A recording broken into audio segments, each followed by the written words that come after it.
En direct du sous-sol humide d'Urbania, vous écoutez Beachologie, un balado de Vanessa Destinée, en collaboration avec l'entreprise fondée par Philippe Lamarre. Avez-vous entendu ma complainte? Un cri du cœur, parce que le Coachella est fini. Ah, c'est la fin. Les outfits ont été archivés. Les hot takes ont été recyclés. Bye-bye, aux poubelles. Et malgré le fait qu'on soit encore en hoodie au Québec, l'été s'en vient. Et qui dit été dit festival, on le sait. C'est la grand-messe qui arrive au Québec. Et qui dit festival dit tentative désespérée de nous convaincre qu'il existe encore une chanson de l'été. Vous le savez, les radios commerciales vont commencer à se battre là, pour déterminer c'est quoi le hit de l'été. Mais soyons honnêtes 2 secondes, la chanson de l'été telle qu'on l'a connue à l'époque glorieuse de MTV, des radios commerciales justement hégémoniques et des ventes d'albums qui voulaient dire quelque chose, ce concept-là, il est en train de mourir. Lentement, mais sûrement. Avant, on vivait tous dans la même bulle culturelle. Il y avait une poignée de chansons, on les entendait partout, on les subissait dans les ascenseurs, à l'épicerie, dans le bureau du dentiste. Aujourd'hui, ton algorithme te connaît mieux que ta propre mère. On n'écoute plus la même musique au même moment, ni pour les mêmes raisons. Donc, le résultat, c'est qu'au lieu d'avoir une chanson de l'été, on a 1000 micro-étés musicaux qui coexistent sans jamais vraiment se rencontrer. Et dans ce contexte-là, être une pop star en 2026, c'est plus du tout la même game. C'est même devenu un système de caste, un peu comme en Inde, là. Une hiérarchie bizarre, souvent cruelle, profondément misogyne, propre à la culture Internet, où certaines artistes sont célébrées et d'autres littéralement relégués dans ce que les internets appellent le Kaya Asylum. Là, je sais même pas si je le prononce comme du monde. Kaya Asylum? Kaya Asylum? L'asile de Kaya. On va là, OK?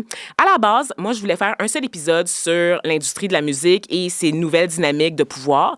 J'ai invité 2 personnes que je trouve brillantes pour en parler. Sauf que le problème, c'était trop bon. Les 2 étaient excellents dans leurs niches respectives, alors on a splitté en 2. Aujourd'hui, on commence avec Thomas Leblanc, ancien rédacteur en chef de Nightlife, commentateur culturel aguerri et cofondateur de Super Taste, une boîte événementielle qui organise les meilleures parties sécuritaire au pays, a.k.a. Women in Queer Friendly. Il enflamme les pistes de danse de Montréal à Vancouver en passant par Edmonton. Et avec lui, on plonge dans le Kaya Asylum, une façon complètement absurde de comprendre comment on construit, on consomme et on abandonne nos pop stars. Bienvenue à Beachologie. Jingle!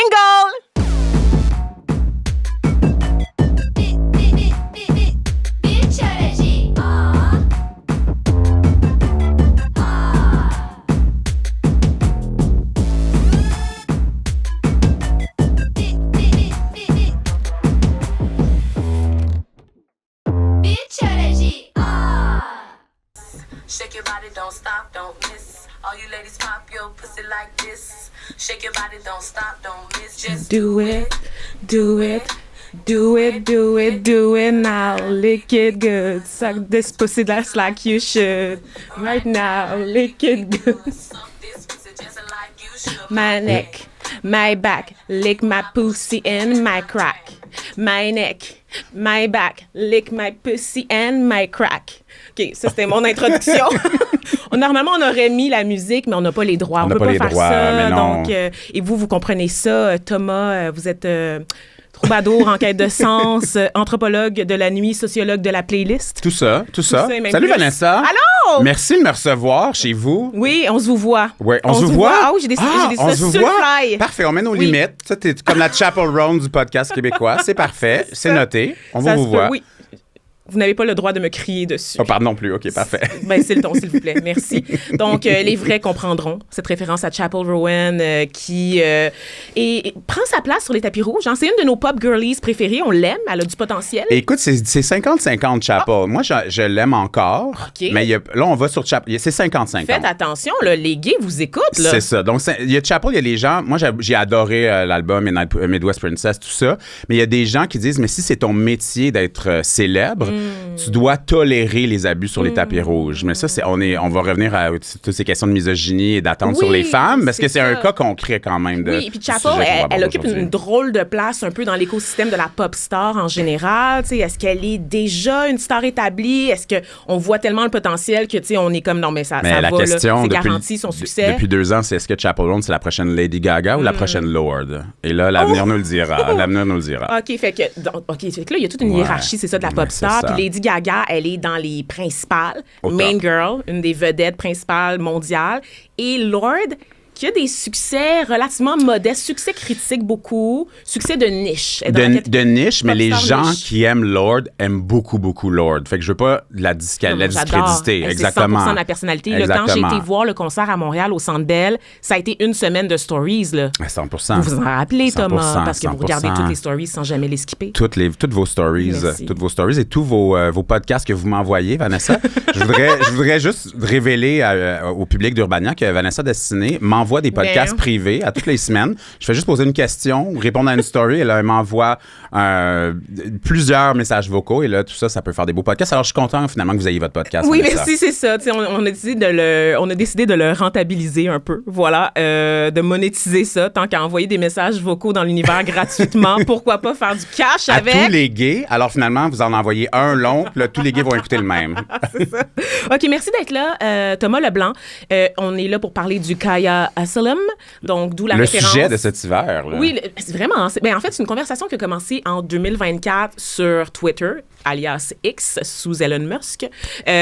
Donc, lancée par un utilisateur, un internaute, qui parlait un peu de cette prison dans laquelle sont contenues certaines pop stars avec un potentiel plus ou moins discutable. C'est-à-dire qu'on n'est pas sûr si elles ont ce qu'il faut pour être iconiques, mais elles le sont quand même pour les mauvaises raisons. C'est comme parfois. un petit peu has-been, mais le bin est pas assez immense pour que tu sois vraiment genre, wow, cette personne est has-been. Exact. Il y a comme cette notion-là. Et il y a toujours la promesse que quelque chose va se passer. On espère, espère croise vraiment, les doigts, exactement. On prie, on allume des cierges, là, j'en ai pas. Là, Et évidemment, Kia, mais- ça vient du nom de la rappeuse, comme je le lisais sur Wikipédia, de la chanson qu'on écoutait en début d'émission, mais qu'on n'a pas écouté parce qu'on n'avait pas les droits, mais C'est qu'on ça que chantait. là. j'ai Exact. fredonné, exact. Cette My chan- neck, my back, lick my pussy and my Mais crack. quand même, rappeuse du début des années 2000, on est dans l'époque de Lil Kim. Oui. Et je Pussy lisais rap. sur le Pussy C'est Rap ce qu'on et appelle je le Pussy lisais rap. sur Wikipédia ce matin qu'elle avait 2 enfants au moment de faire cette chanson-là et je trouve ça encore plus fantastique. Audacieux. Audacieux. She's a Effectivement. teen mom and she made that song. J'adore tout de Extraordinaire. ça. Et Teen Mom qui a fait cette chanson que des adolescentes ont chantée parce que moi, je la chantais à l'âge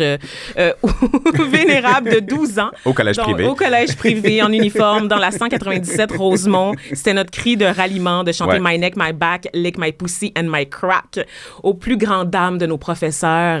Donc, qui cette parlaient- rappeuse qui avait comme une promesse, les gens voulaient qu'elle fasse quelque chose et finalement, elle n'a rien fait. Les gens ont créé cet C'est ça. asile. Exact. Cet asile où seraient enfermés des pop stars. Qui ont du potentiel, Qui ont du qui arrivent à potentiel. faire au moins un one-hit wonder, mais qu'on pensait pas que ça serait un one-hit wonder, en fait. Une chanson qui les lance, qui les met sur la map, puis finalement, tu te rends compte que c'est leur seul succès.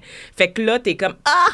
She could have been! Elle aurait pu, mais qu'est-ce qui manque Exact. pour qu'une personne sorte du Kaya Asylum. Ouais. Cette expression-là, elle est née du fait, en fait, je crois que c'était une photo qui a été mise il y a quelques années sur Internet d'une fille, je pense que Kaya était genre en Corée, au Japon, en tout cas en Asie. OK. Puis il y a quelqu'un qui a mis une photo, qui a pris une photo avec elle, puis qui a fait « Oh my God, je viens de rencontrer Kaya dans un magasin! » Une phrase qui n'a jamais été prononcée dans l'histoire de l'humanité parce que no one cares. Tout le monde s'en fout de C'est Kaya, ça. tu sais. C'est ça. Mais cette Fait- chanson est quand même iconique. Cette Mais chanson est c'est iconique. ça. Mais de là à être excité de la voir dans un magasin alors qu'elle a un one-hit wonder qui est pas tant mainstream que ça, pas Non, tant non. connu du grand public. Là. Quand j'en parle, moi, en tout cas, aux élites blanches, quand j'en parle, en tout cas, aux élites blanches que je fréquente, il y a des sourcils qui se lèvent. Ouais. C'est un peu vulgaire. c'est une obsession, je pense qu'on a de ces chanteuses, de ces Ouais. qu'est-ce qu'elles ont, est-ce qu'elles ont du potentiel, est-ce qu'elles vont sortir quelque chose. Puis je le dis tout le temps, c'est notre hockey, Vanessa. Tu sais, des fois je vois là, mettons je vais dans un restaurant puis je vois des gens qui sont dans un aréna de hockey, Ouais. mettons des gens là, des hommes qui commentent le hockey, Ouais. et derrière eux il y a la glace et tout ça. Puis là moi je me dis, mais si on avait la même chose pour la pop, et c'est ce que vous faites Vanessa avec ce projet. Nous on est essaye. comme 2 personnes au Centre Bell. Là, derrière nous, il y a la glace avec les chanteuses qui vont faire des tournées. Et là, nous, on commente tout ça. C'est mon puis mandat, c'est votre démocratiser mandat, la culture à 100%. pop et en faire quelque Ben, chose, je un vous objet suis. sérieux. Merci. Je suis honoré. Mais c'est moi, c'est tout le plaisir Ouais. est pour moi, vraiment. Parlons un peu, justement, du Kaya Asylum. On comprend qu'en ce moment, il y a des pop stars qui sont dans cette prison-là, qu'on espère pouvoir les libérer éventuellement. Donc, on sait qu'il y a toute une organisation autour des fans de ces femmes-là, qu'on va appeler des stans, souvent. Donc, des fans, c'est comme une coche en haut, là, puis c'est en référence C'est à un la... culte. C'est un culte, voilà, Ouais, c'est ça, en le culte référence... de chaque pop star, artiste. ouais. Ouais. Ça vient de la tune d'Eminem, Stan, dans le fond, dans laquelle il parle avec Dido, qui chante avec Dido, dans laquelle il parle d'un fan obsédé par lui au point de changer son apparence physique puis de lui envoyer des lettres fiévreuses à toutes les semaines, à tous les mois. Puis là, à un moment donné, dans sa chanson, Eminem dit qu'il commence à s'inquiéter pour ce gars-là pour finalement se rendre compte que son délire, son obsession pour Eminem l'a conduit à la mort. Fait que ça va loin. Donc ça, c'est les stans. Puis il y en a pour toutes les pop stars aussi. Et dans le Kaya Asylum, donc il y a des gens qui se mobilisent pour essayer de libérer. C'est exactement. Ces chanteuses-là. On va donner des exemples concrets. Ah oui, c'est ça. L'exemple, pour moi, le plus évident des dernières années, c'est Charli XCX. Charli a eu du succès, boom, clap, les années 2010, mais il y avait comme, qu'est-ce qu'elle va faire, Charli? Qu'est-ce qu'elle fait, Charli? Jusqu'à Brat. I'm so fancy. C'est ça, il y avait comme un succès quand même commercial et tout ça, mais jusqu'à Brat, c'est pas comme si c'était extrêmement actif comme carrière ou fanbase. Elle avait la pire carrière parce que Charli XCX est une excellente écrivaine, en fait. Ouais. Elle fait des bons beats, elle est productrice, donc ouais. elle fait beaucoup de stock pour d'autres artistes. Et le stock qu'elle fait pour les autres artistes, c'est bon. Puis le sien, celle qu'elle gardait pour elle, c'était dégueulasse. Mais ce qui est intéressant dans son histoire, c'est qu'elle a fait tout ça. Et Charli, on pense que c'est une Gen Z, mais Charli, c'est une milléniale. Oui, c'est ça, née au début des années 90. Et elle sort Brat quand elle va avoir 30 ans, en fait, ou 31 ans. Puis il y a comme cette idée de se dire, OK, là, ma carrière va un peu... Genre, je fais le constat de ma vie. Je suis dans le Kaya Asylum. Genre, j'ai des fans, mais ça va un peu nulle part. Elle a fait cette émission en Chine en 2018. Je sais pas si vous avez déjà vu ça, Vanessa. Je sais exactement où est-ce que vous en allez. Et je peux comprendre qu'elle se disait, où va ma vie? Elle voit sa vie, sa carrière défiler devant elle et elle se dit, ça va pas du tout. Et là, donc, elle prend ce risque artistique. Ouais. Donc, il y a l'idée... mais vous allez pas revenir... Attendez. Oui. Attendez, vous allez pas revenir sur l'émission dans laquelle elle a participé. Allez-y, c'est une émission de télé-réalité chinoise où elle fait semblant. Ouais, est-ce que je pense pas qu'on a la même anecdote? C'est qu'une intervieweuse commence à lui poser des questions. Oui. Et finalement, on se rend compte que l'intervieweuse est convaincue qu'elle a Lord devant elle plutôt que Charli XCX. Fait que Charli, comprenant que, elle se fait complètement... Royals, sa fameuse chanson Royals. C'est ça, comme, je vais jouer le jeu d'abord, tu sais, je suis une nobody. Mais il faut voir aussi les performances de ces émissions-là parce que, comme, elle est vraiment... c'est pas facile. C'est pas facile. Charli. Donc, Charli était un peu prise là-dedans. Et finalement, elle sort Brat. Et là, succès mondial, phénomène culturel et tout ça. Donc, elle sort du Kaya Asylum. Donc, c'est l'exemple quand même un peu récent. Et là, donc, finalement, quand on est fan de pop, on cherche qui est dans le Kaya Asylum, qui pourrait sortir du Kaya Asylum. Donc, c'est plutôt excitant. C'est comme des recrues, mais un peu vétérans. C'est comme un vétéran recrue, un peu. Oui, mais on a aussi comme des filles qui commencent, puis on n'est pas sûr de la proposition artistique. Je pense à Ice Spice, qui apporte worker, puis avoir une moumoute orange sur la tête. Et être l'ami de Taylor. C'est ça, on ne savait pas. Là, c'est pas l'ami Taylor Swift. Mais c'est pas son ami. C'est le token black friend de Taylor Swift qui est genre... c'est ça. Oui, c'est ça, qui est white passing en plus. Donc, ça choque pas trop l'audimat. Mais effectivement, Ice Spice... Qu'est-ce qui va se passer avec elle? Qui d'autre qu'on a dans le Kaya Asylum? On a... celle qui, présentement, au moment où on se parle, elle est en train d'essayer de planifier sa sortie, c'est Bebe Rexha. Ah oui. Donc, Bebe Rexha, en ce moment, Bebe Rexha qui a plusieurs hits radio, qui a écrit plusieurs chansons, qui a écrit Monster quand même de Eminem et Rihanna, qui est quand même un exemple de ça, qui est l'exemple d'une chanteuse dans l'industrie qui veut un succès, mais qui est un peu... sur le bord toujours. Pauvre, elle est exploitée depuis toujours parce que Bebe Rexha, pour ceux qui la connaissent pas, c'est la voix suave. Deux fous complètement. Non, mais c'est important de rendre gloire et justice pour Bebe Rexha. Justice pour Bebe Rexha, 100%. Parce que c'est la voix suave de toutes les chansons EDM des années 2010. C'est elle. Avec un sample des années 90. 2000, exactement. 100%. Dès que t'entends une tune de David Guetta, peu importe le DJ low life qui a pas vraiment de talent puis qui fait juste crier son nom dans ses propres chansons, la voix féminine que t'entends dans le refrain, c'est souvent Bebe Rexha qui est là pour sauver la toune. C'est ça. Et là, on essaie en 2026, c'est un peu celle qu'on essaie de sauver du Kaya Asylum. L'année passée, on a réussi à sauver Zara Larsson. J'espérais que vous alliez là. Zara Larsson, qui est cette chanteuse suédoise qui, au milieu des années 2010, a quand même des gros hits commerciaux internationaux. Ben, gros hits. Des hits de streaming. Des hits qui vont jouer à la radio dans les émissions. C'est un hit de remplissage. Tu sais, à 2h43, mettons, là, quand tu ouvres la radio dans la voiture, là, puis t'entends une chanson un peu générique pop. No nightmare. When you can still see the light. C'est Zara Larsson. Et donc, Zara Larsson, sa carrière, même chose, elle n'allait pas nécessairement où elle voulait qu'elle aille. Non. Et là, donc, elle se fait un relooking Ouais. fantastique, un peu tropical, Oui. un peu genre sirène suédoise. Qui clash complètement avec la clean girl aesthetic qu'on a Exactement. depuis genre 2-3 ans. Puis comme Exact. tu sais, la mode très fascisante, là, où est-ce que Ouais. les corps sont... Tout est beige, là, tu sais, tout est Ouais. blanc, beige, etc. Puis là, elle arrive, c'est ça, avec ce... Elle arrive avec du... des glitters sur son corps, avec genre des paréos Elle colorés. est un peu sirène, là. Elle est un peu, C'est ça. elle est un peu, mettons, dans la petite sirène, ce serait une des sœurs, là. C'est Ce ça, des serait un peu- colliers avec des étoiles, coquillages, tout Oui. ça, tout le kit, là. Et elle a donc ce succès avec Midnight Sun. Et cette année, elle sera à Oshéaga. Et Exact. les gens achètent des billets parce qu'elle sera à Oshéaga. C'est Oui. quand même... Puis ce que Zara Larsson, ce qui est le fun avec sa trajectoire, c'est qu'elle reconnaît qu'elle a floppé. Elle en c'est a parlé incroyable. dans une Ça, là, entrevue. ça, c'est incroyable. Il faut reconnaître plus dans nos vies quand on floppe. Et comme, I had my flop era. 100%. Elle l'assume, là. Tu sais, Ouais. puis elle est consciente du regard comme du public, de l'industrie. C'est là que c'est Comment intéressant, ça c'est que levait dans pas? notre culture de performance, d'excellence et de pression, c'est là que le KI Asylum est intéressant parce qu'on peut pas toujours performer à 100%, obtenir tout le succès mondial comme individu. Fait que je pense qu'on se projette, en tout cas moi je me projette sur ces flops, sur ces demi-carrières, sur ça tu te dis, hey wow, ok finalement elle a accepté. Ou tu sais mettons Kim Petras. Où est Oh, Kim mon Petras Dieu. aujourd'hui? Oui, non, mais Kim, elle fait partie, si je me trompe pas, elle est dans... Alors moi, j'ai le palmarès devant les yeux, parce que ça, on peut parler un peu de l'histoire de ce palmarès-là, les 7 niveaux. Les 7 niveaux, bon, de pop star. le KI Asylum a connu une resurgence il y a quelques semaines Ouais. en lien avec une vidéo d'un YouTuber, influenceur très populaire qui s'appelle The Swiftologist, Mm-hmm. Zach, irlandais qui a fait ses études aux États-Unis, qui habite à Singapour. Parents riches, on imagine un petit peu. Nepo, it's et giving nepo. Un peu nepo. Et aussi, routine skincare incroyable. Ah, pour vrai? Zach, ouais. Mais il est très luisant, comme moi en ce moment, Ouais. d'ailleurs. Hein, vous avez pas Non. remarqué, j'ai fait Non, vous êtes un magnifique. peeling. Vous êtes Non, mais magnifique. c'est une bonne Mais chose. je connais pas C'est assez, là. Oui, une chance Ouais, que je suis magnifique c'est parce ça. que ça coûte cher un peeling. C'est C'est ça vrai, le but. c'est ça Merci. le but, Mais c'est merci. Mais vous l'aviez pas remarqué. Et donc, Bref. s'inspirant d'une autre vidéo YouTube qui porte sur les 7 niveaux des rappers, donc vidéo là, que j'ai pas regardé parce que c'est pas un univers que je comprends bien, puis j'ai Non. pas toutes les clés. En tant mais que les, raciste, mais c'est les plus pop difficile girls, pour en tant vous. que raciste, oui. Oui. Ah oui, on est à Z-Way, là. Merci. Tellement gratuit. Et donc, il fait cette vidéo sur les 7 niveaux des pop girls, niveau 1 à 7, et il nous entraîne. Et c'est vraiment... Est-ce que c'est misogyne un petit peu de classifier ces femmes-là, de dire qui est à un niveau 1, qui est à un niveau 2? Niveau 7, on va y aller clairement. Niveau 7, ce sont les légendes. C'est Céline, Oui. Mariah, Janet, on a Janet. Madonna, Céline, effectivement. Kylie, je dois juste dire Non, que... Kylie est pas- elle est pas là. Oui, et dans le niveau 7, je vous Thomas, jure, non, Vanessa, that's- je vous jure non, ça, qu'elle c'est une est... obsession elle est, je vous jure, homosexuelle. que Je vais Kylie est dans le la... niveau 7. Non, we need to... OK, il va falloir qu'on en parle. Excusez-moi, je vais déposer mon téléphone, je vais tasser mes cheveux par en arrière.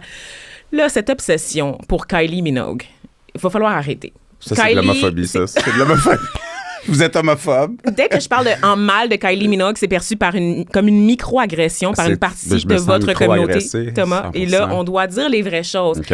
Kylie Minogue est une artiste extraordinaire qui n'a pas la reconnaissance qu'elle mérite, mais elle ne fait pas partie des légendes de la musique au même titre que Britney Non, Spears, mais Janet Jackson, laissez-moi terminer, Mariah, Madonna, Céline et Whitney, a.k.a. The Voice. Mais je suis pas en désaccord avec vous. D'accord. Je dis juste que dans la vidéo, Zach l'a mis dans le niveau 7 et moi, j'ai dit parfait. Oui, mais c'est un épaule, là.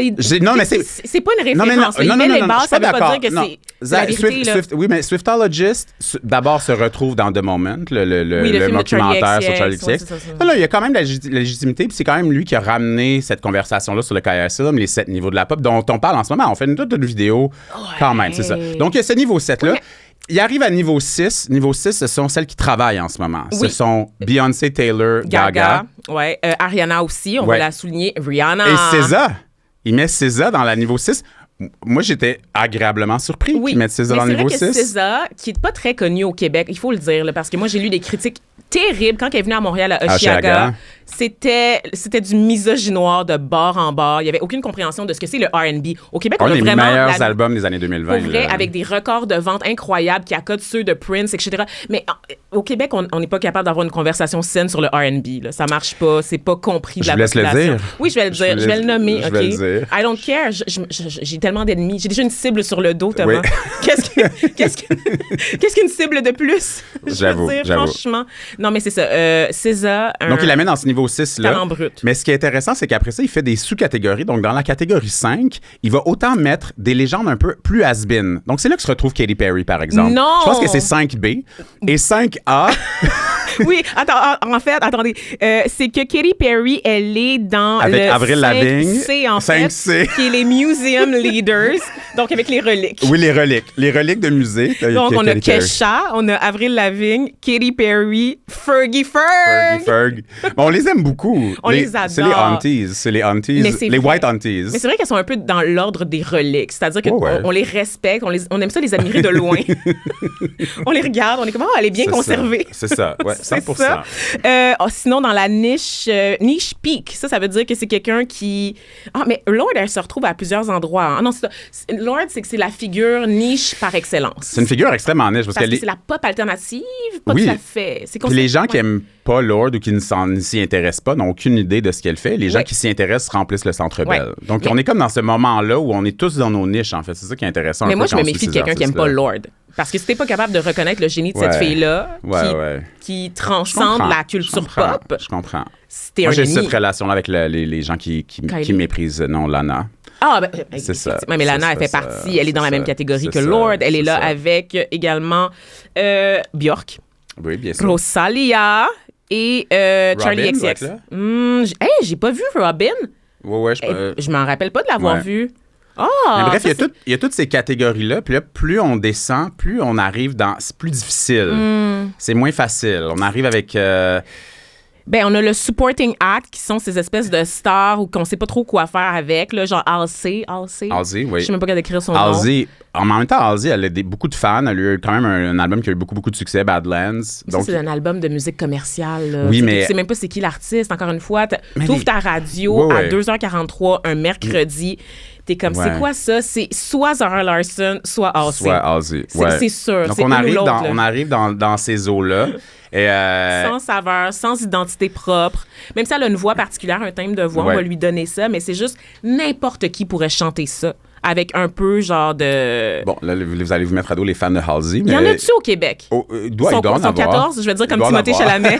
14 Who cares about... 14 Québécois répartis sur le territoire. Qui regarde le ballet, l'opéra ou Halsey? C'est ça la question.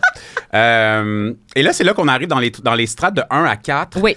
C'est plus... C'est violent un peu. C'est un peu violent. C'est un peu méchant. Mais non, la section 3, c'est le main tasting phase, c'est-à-dire que c'est une fille qui commence puis qui a beaucoup d'attention. C'est-à-dire qu'on croit à son potentiel. Fait que oui, elle est comme un peu là, dans le premier sous-sol, mettons, mais on sait qu'elle a des chances de percer. Fait qu'on lui donne une attention quand même plus importante Ouais, que ouais. celle d'un has-been. Ouais, là, ouais. tu sais. On la respecte. Sais-tu? Savez-vous, pardon Vanessa, je nous sens comme si on était des gens qui commentent le hockey. Tu sais, des fois, moi, je regarde les gens qui commentent le hockey, puis Oui. je suis comme, je ne comprends rien de ce que vous dites. Même Mais en là, franglais, notre français est meilleur que le leur. Oui, 100%. Mais là, je me sens un peu comme ça. Mais aussi, ce qui est intéressant avec ces catégories-là, c'est qu'on peut monter ou descendre. Ouais. Par exemple, le statut de Dua Lipa Ah. n'est pas acquis. Ça, ça me fait mal. Ah, ça, c'est le violent. statut de Dua n'est Ah, j'ai pas de la acquis. peine. Oh non, mais on l'aime bien, On Dua Lipa. aime Dua Lipa, mais c'est pas son facile. statut n'est pas acquis. Là. Sa Après, trajectoire comme pop elle star, a c'est eu pas facile. une immense période avec Future Nostalgia. Mais Pendant la pandémie, pendant il la faut le pandémie. préciser aussi. Et là, est-ce qu'elle va rester dans un statut quand même sur une... Parce qu'elle a fait un album suivant. En fait, moi, là, je suis convaincue qu'elle avait un album qui était davantage grunge. Donc, l'album qui suivait Future Nostalgia, qui est sorti pendant la pandémie, qui est un album Album disco, disco, qui nous a fait Levitating, danser, qui Don't était Start Me vraiment Now. fun, Ouais. on adore. Et elle avait voulu se réinventer artistiquement. Puis ça, c'est une belle mise en danger. C'est au sommet de sa gloire de décider de faire un 180 complètement puis de surprendre les gens puis d'aller là où on l'attend pas. Les premières ébauches, les maquettes, les singles qu'on entendait, ce qui a fuité en tout cas pour son album qui suivait Future Nostalgia, c'était plus du côté du grunge. On plus était rock, là. avec du Radiohead, on était dans Ok. autre chose complètement.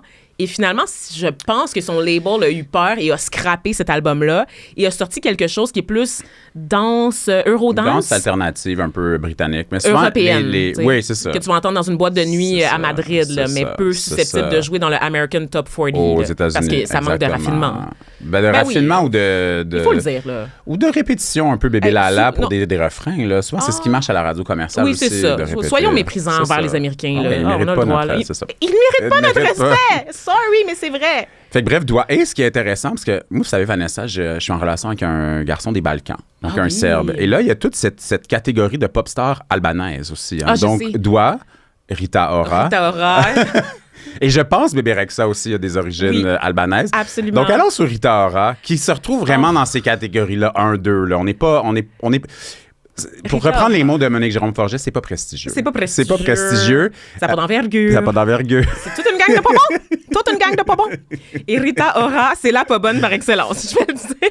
Mais c'est terrible. C'est terrible. Non, mais c'est parce qu'elle n'a pas de talent particulier, à part, elle est vraiment chicks et ethnically ambiguous. Donc, tellement on sait ambigu. pas trop Tellement ambigu. Cette femme a joué sur son... Mais là, je vais vous laisser le dire. Elle a joué sur son ambiguïté. Ben oui, on pensait qu'elle était métisse, parce qu'elle est super basanée, puis elle a un teint mat un peu olive, tout ça, puis la musique qu'elle faisait, ça laissait entendre, un peu comme Ariana Grande, d'ailleurs. Il faut le rappeler qu'elle est italienne, mais Blackiana, ça a été une phase. Est-elle italienne, est-elle asiatique? Oui, Svetlana Grande, elle a toutes eu les phases.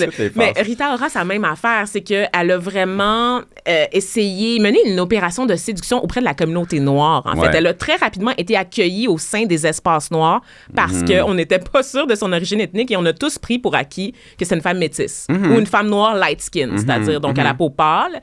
Pour finalement se rendre compte de la supercherie, c'est-à-dire que c'est une Européenne d'origine albanaise. En fait, ce qui est intéressant avec ça, c'est qu'il y a beaucoup de racisme anti-albanais aussi en Europe. C'est que dans tous les pays autour, les Albanais sont des... Donc, il y a c'est comme les Noirs de l'Europe, un peu avec les Roms, genre. On est dans ce territoire-là où il y a plusieurs rivalités culturelles et ethniques entre les pays. Donc, il y a ce racisme-là quand même qui est présent contre les Albanais. Mais bref, Rita Ora...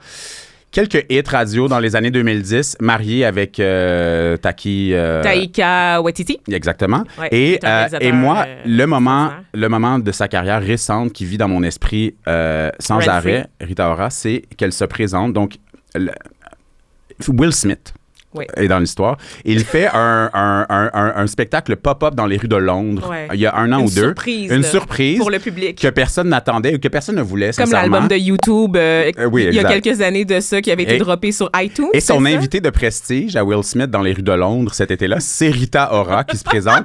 Et la foule n'a aucune énergie ni pour Will ni pour Rita. Et tout ça, c'est live streamé, coupé en clips. Partagé sur les réseaux sociaux. Et ça nous rappelle probablement un des tweets les plus iconiques de l'histoire de Twitter, qui était ce tweet de Rita Ora qui dit « Si j'atteins 100 000 retweets, je crois, ou likes de ce tweet, je sors de la nouvelle musique, je ne sais trop. » Pour ensuite ne jamais elle a eu comme 3 000 retweets plutôt que les 100 000 espérés. Pour ensuite dire « Mon compte a été hacké. Ouais. Oh non, désolé. Je sais pas qui a écrit ça, mais c'est pas moi certain. Là, mon compte il a été hacké. Voilà. Là, voyons donc. Donc là, on est plus dans cette leçon d'humilité. Mais ça nous... Moi, là, on rigole, puis moi, je ris pas. Non, on rit pas. C'est très sérieux. C'est très sérieux, habituologie, Thomas. Mais est-ce que c'est de la misogynie, tout ça? C'est ça la question au cœur de... Est-ce qu'on peut être féministe et embarquer dans les 7 niveaux de la pop et dans le Kaya Asylum lore et dans tout ça? Qu'en dites-vous?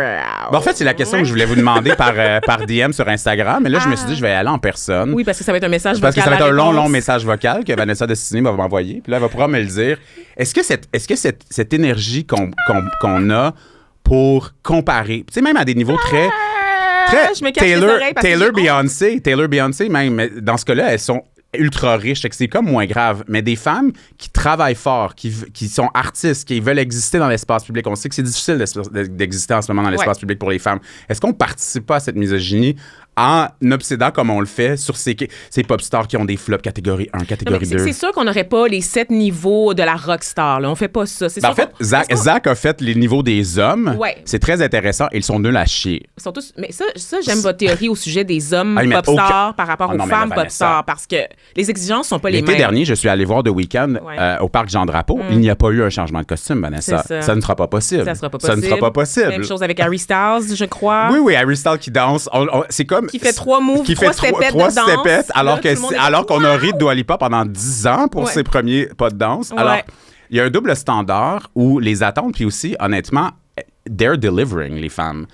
elle nous livre, incroyables. elle nous donne la qualité artistique, la musique, le drama, les looks, à tous les niveaux. Les garçons, à part Bad Bunny, ne le font pas. Oui, puis c'est parce que Bad Bunny se rapproche de sa féminité. Tu sais, il résiste à cette masculinité-là, cette injonction à la virilité-là. Fait que d'une certaine façon, est-ce qu'on célèbre cette force féminine-là ou est-ce qu'en les plaçant les unes contre les autres et en compétition, on est misogyne? La grande question. Mais on a tous un peu de misogynie en nous. La misogynie intériorisée, it's a thing. J'en suis coupable. J'en suis victime. J'en suis coupable. Je n'ai pas de bonne réponse à vous offrir aujourd'hui, Thomas, parce que je suis consciente du paradoxe, en fait, dans lequel on place les femmes qui tentent de percer, qui tentent de s'établir. On est les premiers à se réjouir de leur descente aux enfers, d'assister à leur chute, puis d'en redemander. On aime ça, l'arc de rédemption aussi. On aime ça les voir trébucher, puis on se gargarise un peu de ça. Donc, il y a vraiment une cruauté, je pense, quand même. C'est excessivement cruel. Qui est adressée aux femmes, célébrités. On veut pas des parcours parfaits, on veut pas des célébrités parfaites, puis ça implique qu'elles vont se casser les dents une couple de fois, puis ça nous réjouit. On les méprise quand elles sont... tu sais, c'est ça, je regarde, mettons, quand on regarde Legends on the Hill, qui est le niveau 7, des 7 niveaux de la pop star, on a Britney, Janet, Mariah, Madonna, Céline, Whitney. Ils ont tous souffert. Il n'y a pas une seule de ces femmes-là qui l'a eu facile. Le bonheur facile n'existe pas. Ça n'existe pas, OK? C'est pas possible. Puis on aime ça. Tu sais, qu'est-ce qu'on aime? C'est... Dans Britney Spears, bon, je pense que... C'est tragique. C'est juste tragique. Là, si on peut pas faire de jokes sur Britney Spears, ça sera pas possible. Janet, même chose aussi. Là, je veux dire, le Super Bowl, sa relation avec son frère. Tu sais, il y a eu tellement d'affaires dans la vie de Janet. Mariah, c'est une... Mais Mariah, j'aime ça rire Mais vous savez d'elle. que son album de 2025 est excellent. Tous ses albums sont excellents. L'écrasante majorité de ses albums sont excellents. Non, mais c'est pas ça, parce qu'il y a une question d'âgisme aussi là-dedans. Oui. C'est qu'on se dit, est-ce qu'une femme peut faire de la musique de qualité après un certain âge si elle est dans la pop? Mais l'affaire, c'est qu'elle se rend rarement à un âge vénérable. Il faut en parler aussi, là, tu sais, comme du curse à Hollywood, du fait que beaucoup de vedettes meurent. La tragédie. Ben oui, qu'il soit question de Michael Jackson, Prince, Whitney, Amy Winehouse, tu sais, je sais pas, le Chris Cornell, j'ai dit ça pour faire plaisir aux auditeurs là, qui aiment le rock, là, mais je sais même pas qu'est-ce qu'il fait ce gars-là. Même Chester de Bennington, c'est ça, de Linkin Park, tu sais. Les vedettes meurent de manière prématurée. Là. Fait qu'on en a pas beaucoup des femmes, en fait, qui survivent. Puis, tu sais, Madonna, elle en parlait récemment, tu sais, à quel point... pourquoi sa vieillesse, en fait, son âge, puis les transformations physiques qu'elle s'impose attirent autant l'attention, ben c'est parce qu'on n'est pas habitué de voir une femme vieillir devant... Qui est restée sexuelle. Oui, 100%. C'est ça, parce qu'elles disparaissent carrément ou elles meurent. Fait qu'on s'est pas rendu là beaucoup comme là, dans elle nous l'a l'histoire déjà récente, dit dans un discours. Vous vous souvenez de ce discours-là dans une remise de prix où elle dit Michael is gone, Prince is gone, Whitney is gone, je ne sais trop. C'est très, très dramatique, ça. Elle est toujours là. Elle est toujours là, Madonna. Madge est toujours là. Ouais. Et j'ai pas la réponse. C'est sûr que c'est un passe-temps extraordinaire. Non, mais il faut l'assumer rendu là. Mais non, mais là, on assume. On a un côté misogyne. Écoutez, mais en même temps, si je suis 100% honnête, mettons qu'on applique les 7 niveaux de la pop aux médias québécois. Moi, je suis niveau 1 ou 2. Allons là. Moi, je suis niveau 1 ou 2, puis je m'assume. Moi, je suis pas pour tout le monde. Je suis pas Véronique Cloutier. Véronique Cloutier, dans les médias québécois, mettons, Véronique Cloutier, c'est le niveau 7. Oui. Vous comprenez, tu sais? Oui, mais on n'a comme pas le choix. Elle est là depuis qu'elle a genre 18 ans. C'est ça, c'est Nepo et tout ça. Il faut le dire, Nepo Baby, là, salut Véro. En même temps, si je me projette, mettons, dans mon choix de carrière, je me dis, moi, ça n'a pas eu le succès. Mais c'est pas grave. On dirait que moi, Zara Larsson, ça me donne du... Il y a comme c'est empouvoirant quand même. Là, empouvoirant, j'aime beaucoup. OK, on est là-dedans. Là, on passe de la misogynie à l'empouvoirement. Donc, c'est son tranquillement réhabiliter ce palmarès des 7 niveaux de pop star.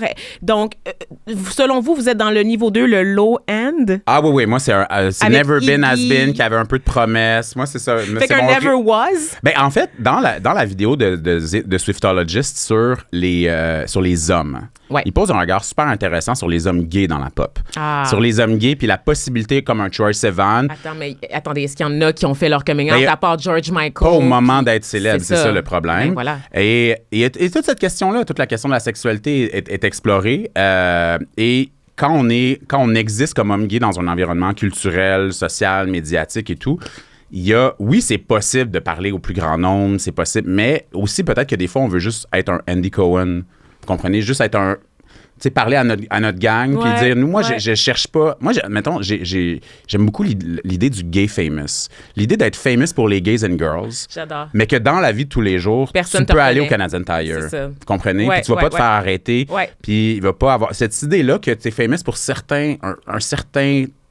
Mais je sais que la nouvelle génération d'artistes, c'est ça qu'ils veulent. Quelqu'un comme Pink Pantheress, par exemple, britannique, extraordinaire, vient de gagner un prix comme productrice de l'année au British... Adore les tartans.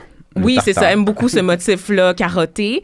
Et elle disait que si elle peut avoir un petit succès comme Charli XCX avant même que ça explose avec Brad, elle serait heureuse. Parce que c'est un succès de niche et des gens qui t'aiment vraiment, qui vont suivre toutes les évolutions de ta carrière. Et ce qu'on voit donc dans les tragédies que vous avez nommées plutôt sur les niveaux 6-7, non, mais sincèrement, mettons sur les niveaux 7, c'est que sur la santé mentale, l'impact, le bonheur, est-ce que c'est une vie qui vaut la peine d'être vécue quand on arrive au niveau de Britney Rihanna? Spears? Qui se fait tirer dessus chez elle, où on sait pas trop... Protéger Rihanna à tout prix. Oh my God! Ou même de Céline Dion. Est-ce que je peux voir, oui, elle est dans sa vie de famille avec ses enfants, quand elle nous parle de ça, tout ça, mais est-ce que ça a valu la peine? Est-ce qu'au bout de tout ça, quelqu'un comme Céline Dion se dit tous ces sacrifices-là, est-ce qu'ils ont valu la peine? J'ose croire...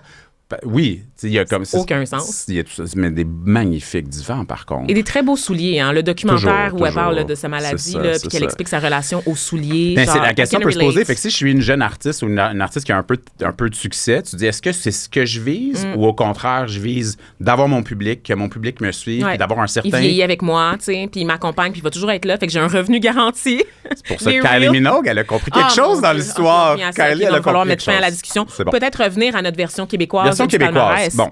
Les niveaux 7 sont assez évidents au Québec. On commence avec Céline. Oui, on commence avec Céline. Diane Dufresne, pour moi, dans le niveau 7. Parfait. Marjo, on l'a dit en même temps. Marjo est dans un niveau 7. René Martel. René Martel, je suis d'accord. Ça, c'est moi qui vous l'avais pitché. Parce qu'il faut célébrer la reine du country au Québec, qui est un genre qu'on méprise beaucoup, alors que c'est un de ceux qui rallient, sinon celui qui rallie le plus le monde. Grand public. Oui. Et alors que, mettons, dans le niveau 6... qui serait le niveau 6, elles sont encore en train de travailler. Elles ne sont pas semi-retraitées de leur projet de vie. Mais attendez, avant d'arriver au niveau 6, il faut qu'on discute de l'éléphant dans la pièce. Quel est l'éléphant dans la pièce? Là? Mais il s'appelle Charlotte. Ah, Charlotte Carbet, c'est ça. Ah, OK. Charlotte, pour moi, c'est dans la francophonie en ce moment. Elle n'est pas encore à un niveau pour le monde américain, l'anglo-saxon d'une Beyoncé ou d'une Taylor. Non. Mais elle arrive à ce niveau 6-là. Ah oui, pas elle est en transit vers le niveau 6, Charlotte, à mon avis. Vous, qu'est-ce que vous en pensez de Charlotte Cardin? Une artiste féminine de l'année en France, là. Oui, c'est moins ma tasse de thé, c'est personnellement, en termes de musique. Par contre, je peux pas... j'ai pas le choix de reconnaître, en fait, le succès qu'elle a obtenu. Je pense que... il est peut-être un peu surcoté encore. Je pense qu'il faudrait lui laisser le temps de se réinventer puis de voir d'autres comment sa carrière va évoluer. Mais le prochain avant de la couronner. Le prochain cycle, c'est là que les gens attendent. Voilà, après Feel Good, après... ouais. Mais moi, dans la catégorie 6, je mettrais immédiatement Marie-Mé. Mais moi, pour moi, Marie-Mé, que j'adore de tout mon cœur, que vous avez interviewé à Vanessa, je sais, mais pour moi, c'est notre grande relique de musée. Ah! C'est notre grande relique de musée. Guide au musée? Comme Katy Perry. Mais musicalement, ça fait longtemps que Marie-Mé nous a rien à faire. Oui, mais parce qu'elle est rendue ailleurs. Tu sais, c'est ça, comme une Rihanna. Mais Rihanna c'est comme Kelly Clarkson. Kelly Clarkson, c'est pas le niveau 6, c'est le niveau 5. Kelly Clarkson, je pense que si je me trompe pas, elle est... Ah oui, elle est niveau 5, Elle est niveau 5. Puis pour moi, c'est pas grave d'être niveau 5. Niveau 5, c'est un peu comme... T'es confortable, t'as fait ton travail. C'est un guide spirituel. C'est un guide spirituel. C'est l'avenir. T'as un héritage. On va pas remettre ça en question. Un leg. Mais si un jour Marie-Mé va être niveau 7... faut qu'elle recommence à faire de la musique. Ah, OK. Mais là, je dis ça avec tout d'amour. Mais vous l'avez mis dans le 5, vous l'avez fait sauter le 6, on compte pas le 6 du tout. Moi, je la mets. Non, mais si elle voulait devenir une légende, par exemple. T'sais. Mais she's mother. Oui, mais dans l'histoire du Québec, je veux dire, qui a rempli comme ça des centres belles comme elle le faisait dans les années 2010, 2006 à 2015-ish? Elle a eu une solide run. Pour vous, une Marie-Mé, c'est le niveau 6-7? 6. OK. Parce que 7, il faudrait qu'elle soit active dans le 6. Il faudrait qu'elle sorte de la nouvelle musique. Moi, je pense que si elle continue... OK. Moi, je pense que si elle continue à mettre des robes extravagantes à Big Brother, elle va atteindre le niveau 7 au même titre que Diane Dufresne. Parce que ça va être une icône de mode comme Céline Dion. Parce qu'il faut le dire, si Céline a pu garder sa place au 7e niveau de la pop star, c'est à cause de son stylisme. elle est sortie des boulamides, Céline. T'es rendue ringarde un peu, là. Et là, tout d'un coup, on en a fait une icône de mode qui est invitée au Met Gala. Ça, c'est tout récent, là, dans sa trajectoire. Là. On la prenait pas au sérieux. C'était un peu comme une espèce de... Là, vous allez pas me donner de leçons sur Céline Dion, Vanessa Destinée. Mais en même temps, vous portez un chandail de Lara. Mais Lara Fabian, c'est ça que j'allais dire. Lara, on la Céline. mettrait où dans les 7 niveaux? Ben là, Lara, je la mettrais dans le 7. C'est vrai que c'est une légende. She's the voice. C'est une légende. C'est la voix de Whitney Houston. C'est une légende. Mais... OK, parfait, je suis d'accord, je vous suis. C'est ça, une carrière... Je vous suis. C'est ça. Ce qui est difficile au Québec, c'est que comme notre culture musicale est mal aimée, qu'on a de la misère à faire émerger des nouvelles stars. Lou Adriane, par exemple, on arrive au 5-6 là, avec Lou Adriane. Niveau 5, Nearly Guaranteed, donc vraiment dans le succès c'est ça, on n'arrive pas loin avec Lou Adriane. Ouais. Mais c'est qu'on a de la... relique de musique, j'adore de tout mon cœur, que je suis depuis le début, Cœur de pirate, relique de musique, par exemple. Dans le guide, Béatrice, guide spirituel. Non, mais il faut le dire, les choses. Non, vos catégories sont tordues. Marimé, non, mais on les aime d'amour, on veut les protéger. Pour moi, les guides de musique, Avril Lavigne, on veut la protéger. Vous êtes un sadique. Vous savez, les 7 niveaux de la pop star, ça vient des 7 niveaux de l'enfer, de la divine comédie, de Dante. Oui, c'est ça, de la littérature, puis ça parle de sadomasochisme. Vous êtes un sadique. C'est de la torture ce que vous faites. Cœur de pirate, niveau 5. Non, mais c'est pas mauvais. C'est pas mauvais, niveau 5. C'est très bien. Oh my God. Oui, mais ça me fait mal, on dirait. On dirait que c'est comme... C'est la transition. T'es sur une ligne très, très fine, là, tu sais. Non, elles ont gardé leur place. Elles vont pas retomber. Elles vont pas descendre plus bas que 5. Ouais. On dirait qu'il faut les dépoussiérer. On dirait qu'il y a quelque chose, là. Mais je pense qu'à un moment donné, c'est pas tout le monde. C'est comme si on les mettait dans la voûte 6 Vanessa, mois par année. C'est pas tout le monde qui peut être 6 ou 7. Là, on va pas donner des trophées de participation. Non, c'est ça.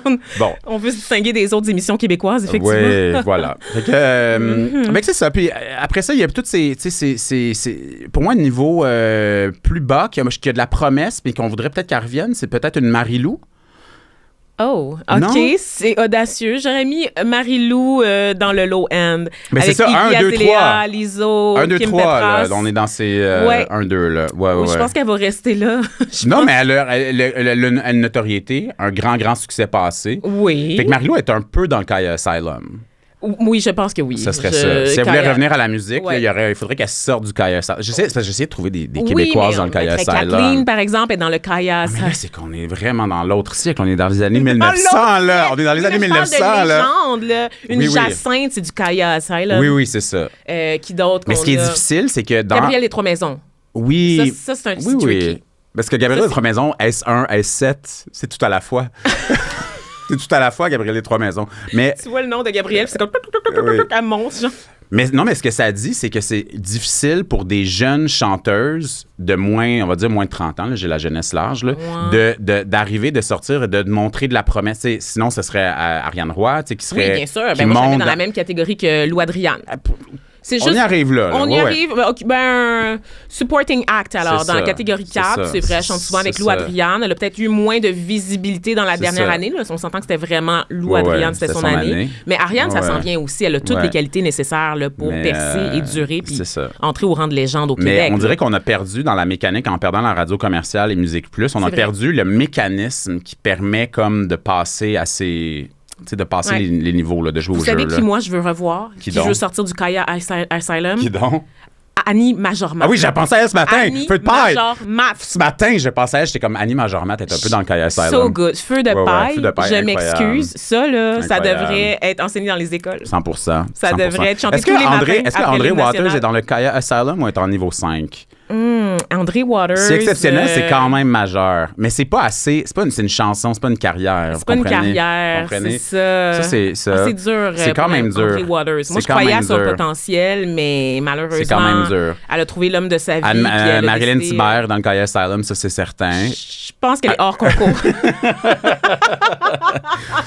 Est-ce que est-ce que les participants de télé-réalité peuvent faire partie, mais en même temps, Charlotte Cardin, Marie-Mé et Charlotte Cardin sont quand même là.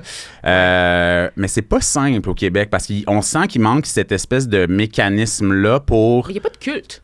Ben, il y en a, mais c'est parce qu'on est encore dans les années 1900. C'est qu'il n'y a pas cette façon de créer de la nouvelle. C'est pour ça que Charles Cardin, c'est intéressant. Marimé, Charles Cardin, c'est dans les années 2000 que c'est créé. Les derniers cultes au Québec, musicaux-féminins, c'est elle, avec Lou Adriane, qui les talonne maintenant. Il y a eu une grande période, mon Dieu, là, c'était des années de vache maigre, les années 2010. Quand même un peu. Aïe aïe. Ouais, pour la c'est pop pas passé féminine, grand-chose. Hein? Qu'est-ce qu'on écoutait? Dans 40 ans, là, Vanessa, ça serait quoi la tournée? Ça serait quoi la tournée de Joe Bocan, Marie-Carmen et Marie-Denise Pelletier dans 40 ans? Ce sera quoi cette tournée-là? Oh, wow! Ah, ça, c'est bon, ça.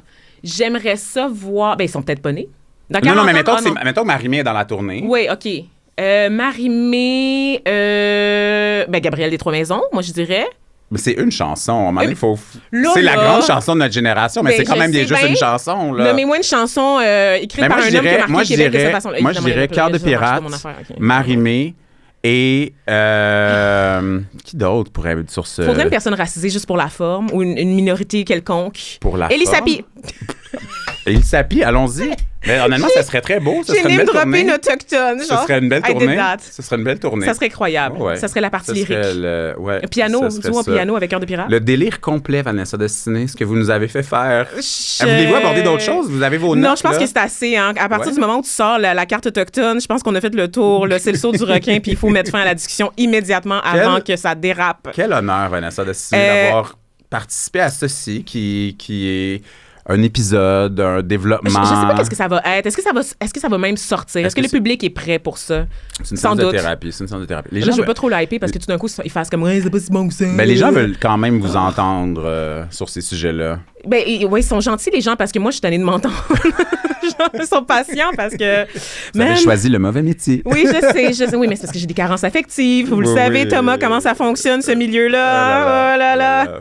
On saillit, mais on veut se faire voir partout. OK. C'est ça. C'est ce qui conclut la discussion. Merci, Vanessa. J'ai assez donné. Là. Je suis rentrée dans mes zones de vulnérabilité puis je voulais pas aller là. On veut pas aller là. Il n'y a pas de problème. On n'est pas assez à l'aise avec le public là, dans 3-4 épisodes. Là. Oui, on bâtit quelque chose. Avec un petit verre de scotch. Oh mon Dieu, Luce Dufaux. C'est parce que j'ai dit verre de scotch, soir de scotch. Luce Dufaux. Qu'est-ce qui se passe avec Luce Dufaux? Quand on est choriste à vie en direct de l'univers, ça nous met... Votre producteur, j'ai la tête, il a fait... Oui, Luce Dufaux. Allô, Émile, responsable des balados chez Urbania, qui était... J'ai jamais vu quelqu'un heureux que Luce Dufaux soit name-droppé dans une conversation. Et pourtant, Émile vient de nous offrir un beau moment qui n'a malheureusement pas été capté par les caméras.